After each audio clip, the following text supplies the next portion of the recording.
Shalom Jemaat yang dikasihi Tuhan. Pada hari ini kita akan mendengarkan kebenaran firman Tuhan dengan tema persona non grata di mata Kristus. Sebelum kita mendengarkan firman Tuhan, mari bersama-sama kita berdoa bersatu hati, memohon belas kasihan Tuhan untuk dapat mengerti, menghayati, dan melakukan kebenaran firman Tuhan ini dalam kehidupan kita. Kita bersatu dalam doa. Bapa Surgawi, layakkanlah kami Tuhan untuk belajar kebenaran firman-Mu, untuk mengerti, menghayatinya, dan melakukannya dalam kehidupan kami. Biarlah hikmat marifat Roh Kudus menuntun hati dan pikiran kami untuk semua yang akan kami pelajari pada hari ini. Terima kasih Bapa Surgawi, terpujilah Engkau, dalam nama Tuhan Yesus Kristus kami berdoa. Amin. Perikop kita pada hari ini terambil dari Matius pasal yang ke-9. Matius pasal yang ke-9 ayat 9 sampai ayat yang ke-13. Lembaga Alkitab Indonesia memberikan judul Matius Pemungut Cukai Mengikut Yesus. Demikian firman Tuhan. Setelah Yesus pergi dari situ, ia melihat seorang yang bernama Matius duduk di rumah cukai. Lalu ia berkata kepadanya, "Ikutlah aku." Maka berdirilah Matius, lalu mengikut dia. Kemudian ketika Yesus makan di rumah Matius, datanglah banyak pemungut cukai dan orang berdosa dan makan bersama-sama dengan dia dan murid-muridnya. Pada waktu itu orang Farisi melihat hal itu. Berkatalah mereka kepada murid-murid Yesus, "Mengapa gurumu makan bersama-sama dengan pemungut cukai dan orang berdosa?" Yesus mendengarnya dan berkata, "Bukan orang sehat yang memerlukan tabib, tetapi orang sakit. Jadi pergilah dan pelajarilah arti firman ini. Yang kukehendaki ialah belas kasihan dan bukan persembahan. Karena aku datang bukan untuk memanggil orang benar, melainkan orang berdosa." Demikian firman Tuhan. Seperti yang saya sampaikan tadi, firman Tuhan pada saat ini akan kita beri tema persona non grata di mata Kristus. Apakah makna persona non grata? Ini adalah sebuah istilah dalam bahasa Latin yang berarti orang yang tidak diinginkan atau orang yang tidak disukai. Nah, dalam kisah dari Injil Matius pada pagi hari ini, Matius bin Alfeus atau di dalam Lukas 5 ayat 27 dan Markus 2 ayat yang ke-14 disebutkan atau dipanggil dengan nama Lewi, adalah seorang pemungut cukai di wilayah pelabuhan Kapernaum. Dia adalah seorang yang tidak disukai karena Matius bin Alfeus adalah seorang pemungut cukai. Mengapa dia tidak disukai? Karena dia dianggap sebagai pengkhianat bangsa. Dia dianggap sebagai kaki tangan pemerintah penjajahan Roma pada waktu itu. Dia adalah antek penjajah Romawi yang memungut pajak dari bangsanya sendiri. Bahkan dikatakan dia adalah seorang yang najis karena bergaul dengan orang-orang berdosa. Dan bekerja juga pada hari Sabat. Serta dari apa yang dilakukannya, dia adalah pemeras atau penindas orang miskin. Dengan pekerjaannya sebagai pemungut cukai, kita tahu bahwa jabatan pemungut cukai pada saat itu diserahkan kepada orang-orang lokal. Kenapa diserahkan oleh pemerintah Romawi kepada orang lokal? Karena orang lokal atau orang-orang Israel pada waktu itu di wilayah tersebut adalah orang-orang yang tahu akan keberadaan orang-orang yang akan ditarik sebagai objek pajak di wilayah tersebut.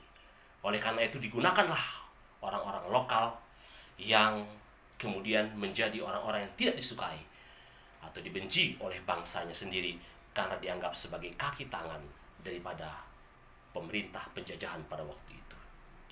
Pekerjaan pemungut cukai adalah pekerjaan yang berisiko dengan godaan untuk melakukan korupsi. Dan para pemungut cukai umumnya, terutama apalagi para kepala pemungut cukai, adalah orang-orang kaya. Ketika Yesus melayani di wilayah tersebut, dan dia kemudian keluar, berjalan di jalan melewati tempat di mana Matius pada saat itu berkantor, di pinggir jalan raya. Dia serta-merta pada waktu itu memanggil Matius dan mengatakan kepadanya dengan kalimat yang sederhana, "Matius, ikutlah aku." Perhatikan ayat yang tadi telah dibacakan. Apa yang menjadi respon Matius? Matius segera langsung mengikuti Tuhan Yesus. Dia tidak menolak apa yang telah dimintakan oleh Yesus. Dia juga tidak menunda, tidak bertanya terlebih dahulu, "Ikut kemana Tuhan?" Tapi dia langsung meninggalkan pekerjaannya dan mengikut Tuhan Yesus saat itu juga.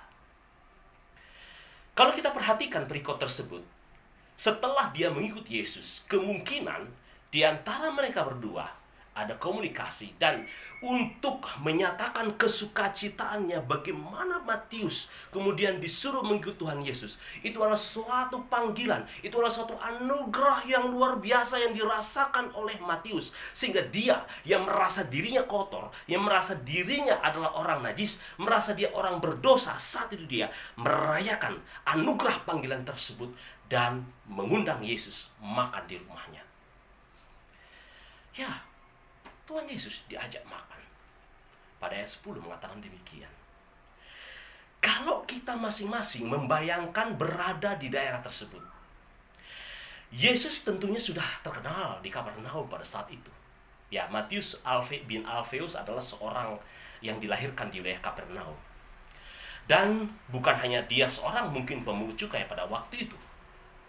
Kita perhatikan bahwa ketika dia mengundang Tuhan Yesus makan di rumahnya, kabar tersebut langsung tersebar ke orang-orang lainnya.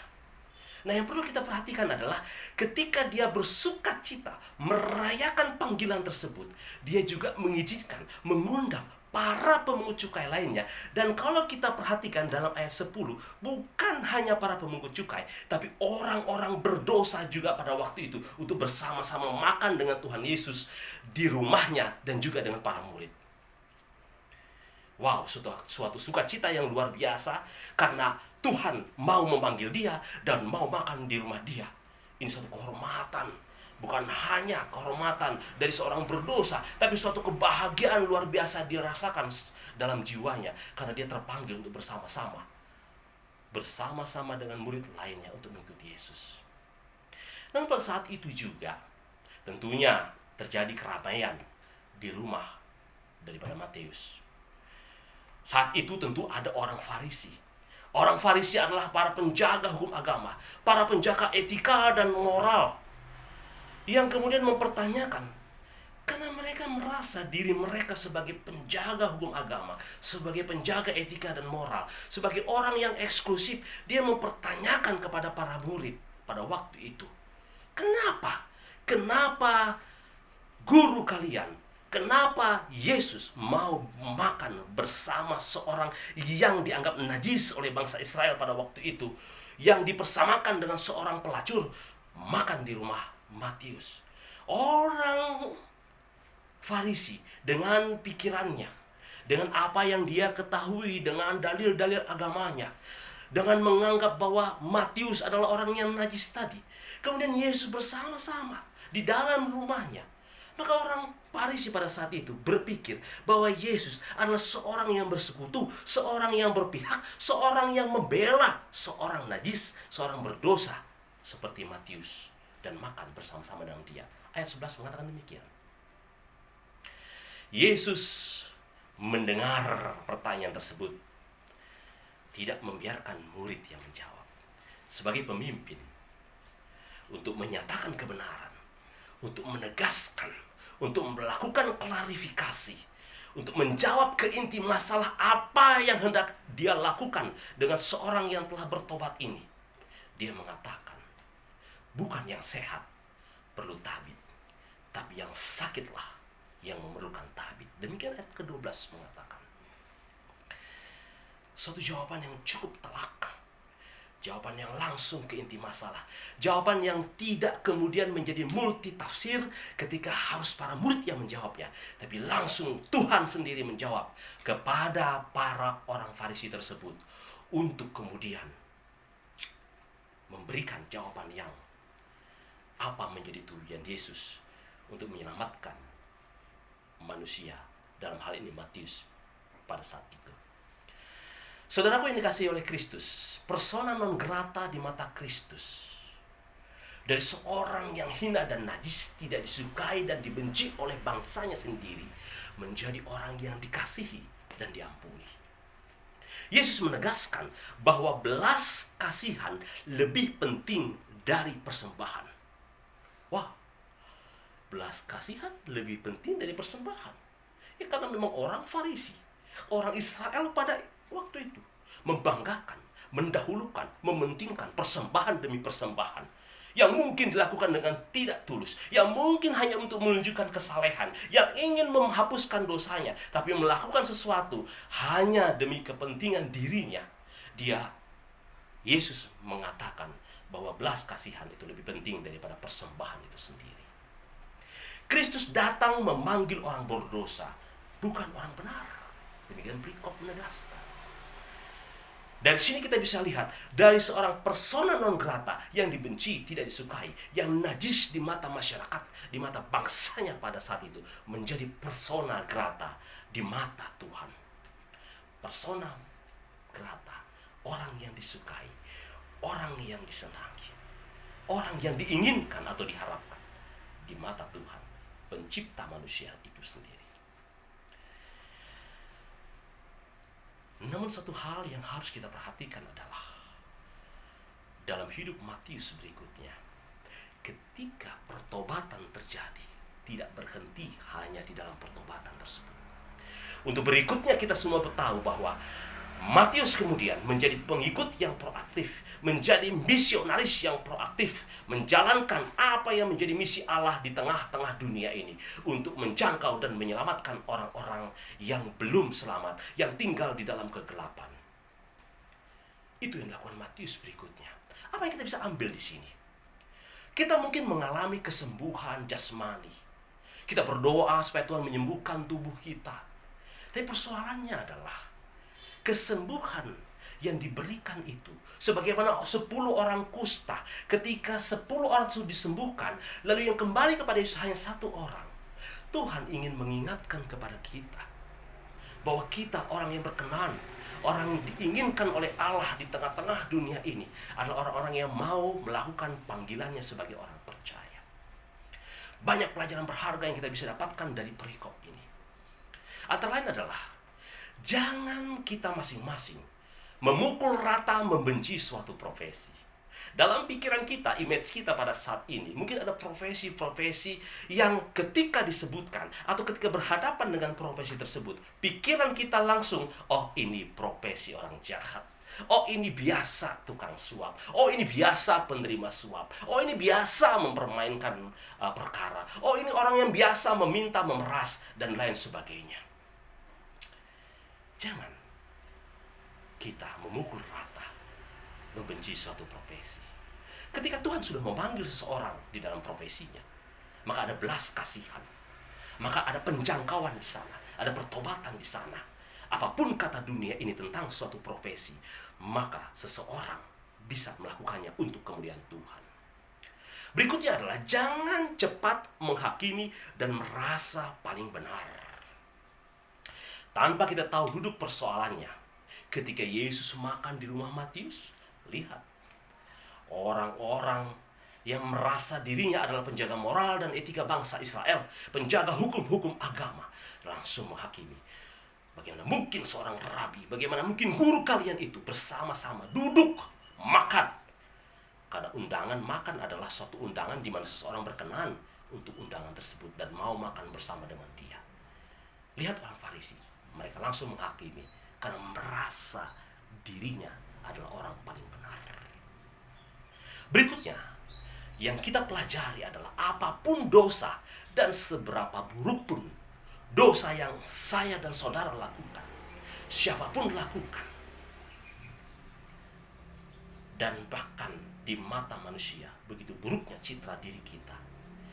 Tapi ketika kita menyatakan kepada Tuhan, menyesalinya, memohon pengampunan, Dia yang Maha Pengasih, yang rela mengorbankan dirinya, memberikan nyawanya bagi kita orang berdosa, mengasihi Dia yang berdosa dan seberapa buruk pun nama atau karir atau jabatannya. Oleh karena itu dibutuhkan pertobatan. Saudaraku sekalian, saat Tuhan memanggil, bersikaplah seperti Matius. Dia langsung memenuhi panggilan. Dia tidak menunda-nunda. Dia tidak bertanya-tanya. Dia tidak beradu argumen.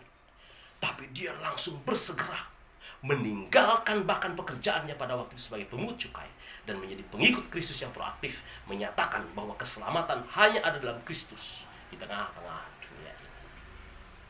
Mari merespon dengan iman. Bersegeralah memohon pengampunan ketika kita melakukan dosa dan kesalahan, karena Dia Maha Pengampun, dan hiduplah di dalam kebenaran firman Tuhan. Saudaraku sekalian, pelajaran berharga dari Matius pada saat ini, dari orang yang tidak disukai, persona non grata, orang yang dibenci, persona non grata, menjadi seorang yang diinginkan, disenangi oleh Tuhan, persona grata di tengah-tengah dunia ini, dan Tuhan memanggilnya untuk menjadi pekabar berita keselamatan itu kepada siapapun. Jadi jangan larut dengan pikiran-pikiran bahwa saya adalah orang sangat berdosa, bahwa saya hidup dalam keburukan demi keburukan, bahwa saya dibenci oleh manusia demi manusia. Tapi pandanglah kepada Allah yang penuh dengan belas kasihan. Ketika Dia mengasihi kita dan Dia mengampuni dosa kita, maka kita pun menjadi subjek-subjek yang mempunyai belas kasihan, yang mempunyai sukacita, yang mempunyai kerinduan menyatakan kebenaran firman Tuhan itu pada siapapun, kapanpun, dan dimanapun. Bersegeralah, ikutlah Yesus dalam ketaatan dan kesetiaan. Kita menjadi persona grata di mata Tuhan. Kita bersatu dalam doa. Terima kasih Tuhan, betapa belas kasihan-Mu yang dahsyat dan luar biasa. Kasih-Mu yang tidak bisa diukur oleh pikiran kami, tapi dengan iman percaya kami. Kami mungkin yang persona non grata sebelumnya di hadapan manusia, karena perbuatan kami, karena apa yang kami lakukan, pikirkan, katakan, dan perbuat, dan tidak berkenan di hadapan-Mu, bahkan di hadapan sesama kami.